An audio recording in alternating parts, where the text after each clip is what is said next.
2 লাখ বিক্ষোভকারীকে ঠেকাতে ৮০,০০০ পুলিশ। ফ্রান্সে block everything নামের বিক্ষোভ কর্মসূচিতে এখন মুখোমুখি দুই পক্ষ।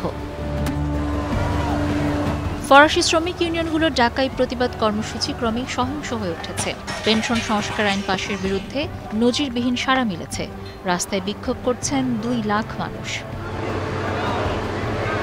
রাজধানী প্যারিস ছাড়াও মার্সেই, নিও সহ অন্যান্য বড় শহরে পুলিশ ও বিক্ষোভকারীদের ব্যাপক সংঘর্ষ হয়েছে।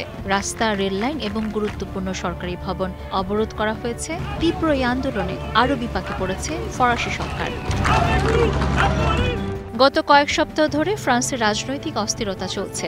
আস্থা ভোটে হেরে ফ্রাঁসোয়া বাইরু প্রধানমন্ত্রিত্ব ছাড়ার পর সেবাস্টিয়ান লুকর্নুকে নতুন প্রধানমন্ত্রী বানিয়েছেন প্রেসিডেন্ট ম্যাক্রো। সেবাস্টিয়ান লুকর্নুর দায়িত্ব গ্রহণের দিন থেকেই উত্তপ্ত ফ্রান্স।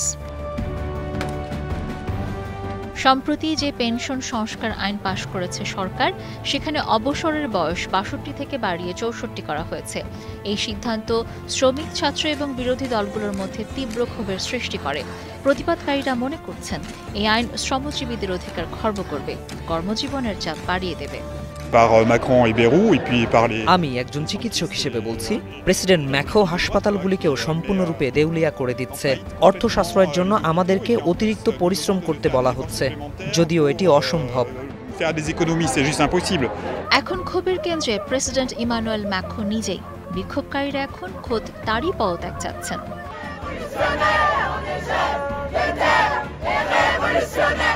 বিভিন্ন শহরে রাস্তা, সেতু এবং গুরুত্বপূর্ণ অর্থনৈতিক কেন্দ্রগুলো বন্ধ হয়ে গেছে।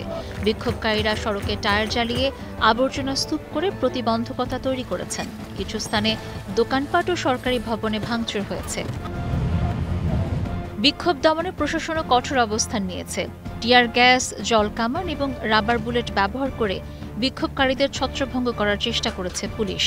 সরকারের পক্ষ থেকে বলা হয়েছে, সহিংসতা কোনোভাবেই বরদাস্ত করা হবে না। বিভিন্ন শহরে প্রায় ৫০০ বিক্ষোভকারীকে গ্রেপ্তার করা হয়েছে। অন্যদিকে শ্রমিক ইউনিয়নগুলো সরকারের এই দমন পীড়নের তীব্র নিন্দা জানিয়েছে। হুঁশিয়ারি করেছে, সরকার এই আইন প্রত্যাহার না করলে আন্দোলন আরও জোরালো হবে।